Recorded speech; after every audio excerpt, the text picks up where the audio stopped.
बिस्मिल्लाहिर्रहमानिर्रहीम। अस्सलाम वालेकुम। कैसे हैं आप सब। आज मैं आपके लिए बहुत ही यमी, टेस्टी और बहुत मज़ेदार रेसिपी लेके आई हूँ। बहुत कम चीज़ों से आलू की कतलियाँ बनाएंगे। इसे बच्चे और बड़े इंशाल्लाह सभी शौक़ से खाएंगे। ये दिखने में जितनी खूबसूरत है, बिलीव में खाने में इससे भी ज़्यादा मज़ेदार है। बहुत ही चटपटी, बहुत ही खुशबूदार। इससे पहले अगर आप चैनल पे न्यू हैं तो चैनल को सब्सक्राइब कर दे ताकि मैं डेली न्यू और मज़ेदार रेसिपीज लेके आती रहूं। चले स्टार्ट करते हैं। बिस्मिल्लाहिर्रहमानिर्रहीम। सबसे पहले मैंने 3 से 4 आलू लिए हैं। इनको मैंने इस तरह से पीसेस में काट लिए। आपने इसको अच्छे से वॉश कर लेना है। मैंने पानी में रखा हुआ है। याद रखिएगा आपने थोड़ी सी मोटी कटिंग रखनी है। आलू बहुत ज़्यादा पतले नहीं काटने हैं वरना वो पकते वक्त टूट जाते हैं। अब हम एक पैन में हाफ कप कुकिंग ऑयल डाल देंगे। ऑयल को हम अच्छे से गर्म कर लेंगे। जब ऑयल गर्म हो जाए तब हम इसमें 2 टेबलस्पून ज़ीरा ऐड कर देंगे। ज़ीरे को फ्राई कर लेंगे ताकि ऑयल में इसकी अच्छे से खुशबू आ जाए। 1 मिनट बाद जब ज़ीरा फ्राई हो जाए तब इसमें आलू डालेंगे।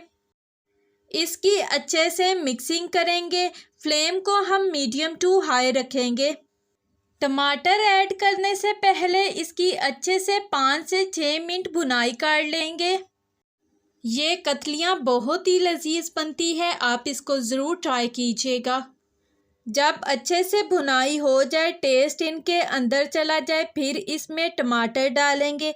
मैंने 2 मीडियम साइज़ के टमाटर इस तरह से छोटे पीसेस में कट कर लिया है। इसकी आपने मिक्सिंग कर लेनी है। साथ ही हरी मिर्चें डालेंगे। मैंने 3 से 4 तेज़ वाली हरी मिर्चें ली हैं।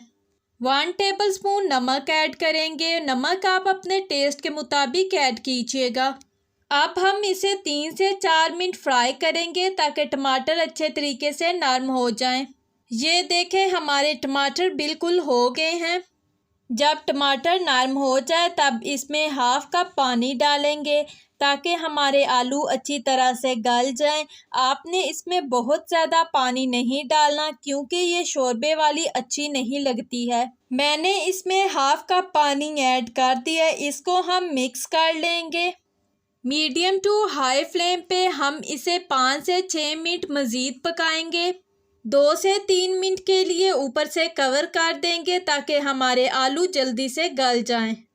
तकरीबन 3 से 4 मिनट हो चुके हैं। इसको चेक करते हैं।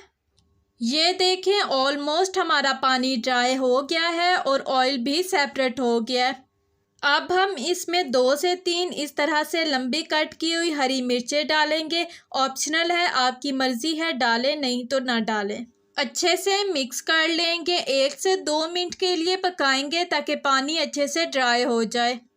ये देखें आलू की कतलियाँ रेडी हैं। फ्लेम को ऑफ कर देंगे। इसको एक प्लेट में निकाल लेंगे। आप इसकी लुक देखें, माशाल्लाह से बहुत मज़े की खुशबू आ रही है। बिलीव मी बहुत टेस्टी बनी है। माशाल्लाह से हमारी मज़ेदार कतलियाँ रेडी हो गई हैं। आप इसको पराठे या चपाती के साथ खा के इंजॉय कर सकते हैं। अपनी फैमिली को ये मज़ेदार कतलियाँ बना के खिलाइएगा। अपना फीडबैक ज़रूर शेयर कीजिएगा। अगर रेसिपी अच्छी लगी है तो लाइक कीजिए, शेयर कीजिए। चैनल पे न्यू है तो चैनल को सब्सक्राइब कीजिए। मिलते हैं आपसे नेक्स्ट वीडियो में एक न्यू और मज़ेदार रेसिपी के साथ। तब तक के लिए अल्लाह हाफिज़।